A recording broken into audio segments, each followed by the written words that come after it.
ಪ್ರಜಾಪ್ರಭುತ್ವದಲ್ಲಿ ಒಂದು ದೊಡ್ಡ ಹಬ್ಬ. ಯಾಕಂದ್ರೆ ಇವತ್ತು ಎಲ್ಲರೂ ಕೂಡ ಕಡ್ಡಾಯವಾಗಿ ಮತದಾನವನ್ನು ಚಲಾಯಿಸಲೇಬೇಕು.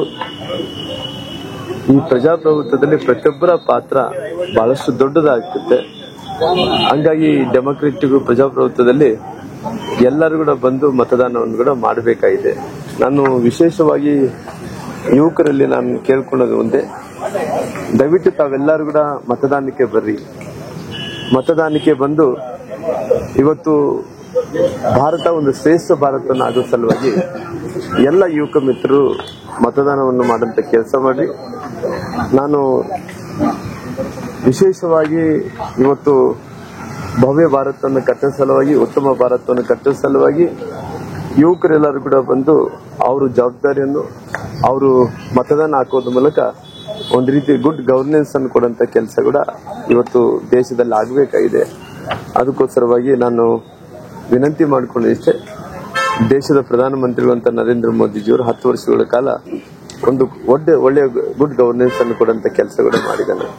ಹಂಗಾಗಿ ಇವತ್ತು ವಿಶೇಷವಾಗಿ ನಾನು ಬಳ್ಳಾರಿ ಮತ್ತು ವಿಜಯನಗರ ಜಿಲ್ಲೆಯಿಂದ ಇವತ್ತು ಲೋಕಸಭಾ ಕ್ಷೇತ್ರದ ಅಭ್ಯರ್ಥಿಯಾಗಿ ಭಾರತೀಯ ಜನತಾ ಪಾರ್ಟಿಯಿಂದ ಇವತ್ತು ನಾನು ಸುಮಾರಾಗಿ ದೇಶದ ಪ್ರಧಾನಮಂತ್ರಿಗಳಂತ ನರೇಂದ್ರ ಮೋದಿಜಿಯವರು ಸುಮಾರಾಗಿ 400 ಸ್ಥಾನಗಳು ಗೆಲ್ಲಿತೀವಿ ಅನ್ನೋಂಥ ವಿಶ್ವಾಸವನ್ನು ಏನು ವ್ಯಕ್ತಪಡಿಸಿದಾರೋ, ಅದರಲ್ಲಿ ನಮ್ಮ ಶ್ರೀರಾಮ್ಲು ನನ್ನ ಈ ಜಿಲ್ಲೆಯ ಮಗ, ತಮ್ಮ, ಅಣ್ಣನಾಗಿ ನಾನು ಕೂಡ ಒಬ್ಬನ ಆಗ್ಬೇಕನ್ನಂಥದ್ದು ನನ್ನ ವಿಶೇಷವಾದಂಥ ಮನವಿ ಆಗಿರೋ ಕಾರಣ ಇವತ್ತು ಎಲ್ಲರೂ ಕೂಡ ಬಂದು ಮತದಾನವನ್ನು ಮಾಡೋದ್ರ ಮೂಲಕ ದೇಶದ ಪ್ರಧಾನಮಂತ್ರಿಗಳಂತ ನರೇಂದ್ರ ಮೋದಿ ಪ್ರಧಾನಮಂತ್ರಿಗಳು ಮಾಡಬೇಕು, ರಾಮ್ಲು ಅವ್ರನ್ನ ಬಳ್ಳಾರಿ ಜಿಲ್ಲೆಯಿಂದ ಆಯ್ಕೆಯನ್ನು ಮಾಡಬೇಕಂತ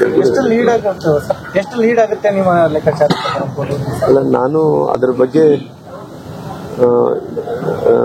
ಅಷ್ಟು ಗೊತ್ತಿಲ್ಲ. ಗೆಲ್ಲುವಂತ ಖಂಡಿತವಾಗಿ ವಾತಾವರಣ ಚೆನ್ನಾಗಿದೆ, ಇಡೀ ದೇಶದಲ್ಲಿ ವಾತಾವರಣ ಚೆನ್ನಾಗಿದೆ.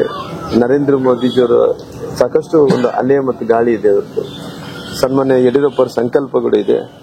ಹಂಗಾಗಿ ಎಲ್ಲರೂ ಆಶೀರ್ವಾದದಿಂದ ಹಂಗಾಗಿ ಗೆಲ್ಲುತ್ತೀರನ್ನಂತ ವಿಶ್ವಾಸ ಕೂಡ ನಮ್ಮಲ್ಲಿದೆ.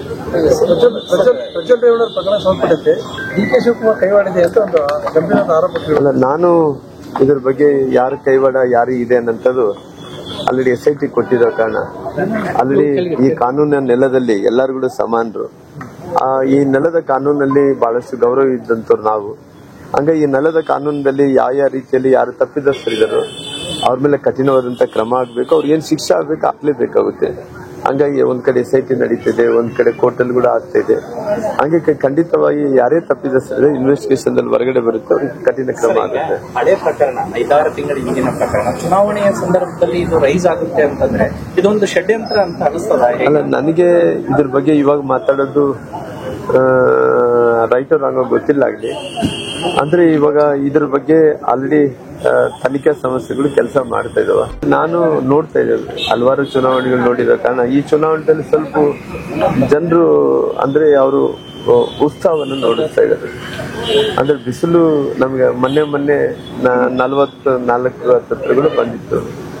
ಹಂಗಾಗಿ ಜನರಿಗೆ ಇವತ್ತು ಈ ಬಾರಿ ಬಿಸಿಲಿದ್ರು ಕೂಡ ಪರವಾಗಿಲ್ಲ, ಅವ್ರಿಗೆ ಜನರು ಕಡ್ಡಾಯವಾಗಿ ಮತದಾನ ಮಾಡಬೇಕು ಅನ್ನೋದು ಅವ್ರ ಜನರಲ್ಲಿ ಅವ್ರದ್ದು ಪರಿವರ್ತನೆ ಅಂದ್ರೆ ಅವ್ರಿಗೆ ಅವೇರ್ನೆಸ್ ಬಂದಿದೆ. ಈಗ ಮತದಾನ ಹೆಚ್ಚು ಆಯ್ತು ಅಂತಂದ್ರೆ, ಪರ್ಸೆಂಟೇಜ್ ಹೆಚ್ಚಾಯ್ತು ಅಂದ್ರೆ ಅದು ಬಿಜೆಪಿಗೆ ವರದಾನ ಆಗುತ್ತೆ ಎಂಬ ಚರ್ಚೆ ಇದೆ ಸರ್. ಅಂದ್ರೆ 65-60 ಮೇಲೆ ಹೋಯ್ತು ಅಂದ್ರೆ ಸರ್, ಆ ಪ್ರಿಡಿಕ್ಷನ್ ಕರೆಕ್ಟಾ ಹೇಗೆ ಅಂತ? ಅಲ್ಲ, ನನಗೆ ಮತದಾನ ಜಾಸ್ತಿ ಆಗೋದ್ರಿಂದ ಎಲ್ಲಾ ಜಿಲ್ಲೆಗಳಲ್ಲಿ ಹೊಸದಾಗಿ ಮತದಾನ ಮಾಡಂತ ಯುವಕರು ಸೇರಿಕೊಂಡಿದ್ದಾರೆ. ಹಂಗಾಗಿ ಯುವಕರು ಜಾಸ್ತಿ ದೊಡ್ಡ ಸಂಖ್ಯೆಯಲ್ಲಿ ಬಂದು ಮತದಾನ ಜಾಸ್ತಿ ಮಾಡೋದ್ರಿಂದ ಪರ್ಸೆಂಟೇಜ್ ಅಂತ ಬೆಳೀತದೆ ಅನ್ನೋ ವಿಶ್ವಾಸ ಇದೆ. ಹಂಗಾಗಿ ಜಾಸ್ತಿ ಪರ್ಸೆಂಟೇಜ್ ಮತದಾನ ಆಗೋದ್ರಿಂದ ಭಾರತೀಯ ಜನತಾ ಪಾರ್ಟಿ ಲಾಭ ಕೂಡ ಆಗುತ್ತೆ. ಬಳ್ಳಾರಿಯ ನಿರಂತರ ಸುದ್ದಿಗಾಗಿ ಬಳ್ಳಾರಿ ಬೆಳಗಾಯಿತು ಚಾನೆಲ್ನ ಸಬ್ಸ್ಕ್ರೈಬ್ ಮಾಡಿ ಹಾಗೂ ಬೆಲ್ ಐಕಾನ್ ಒತ್ತಿ.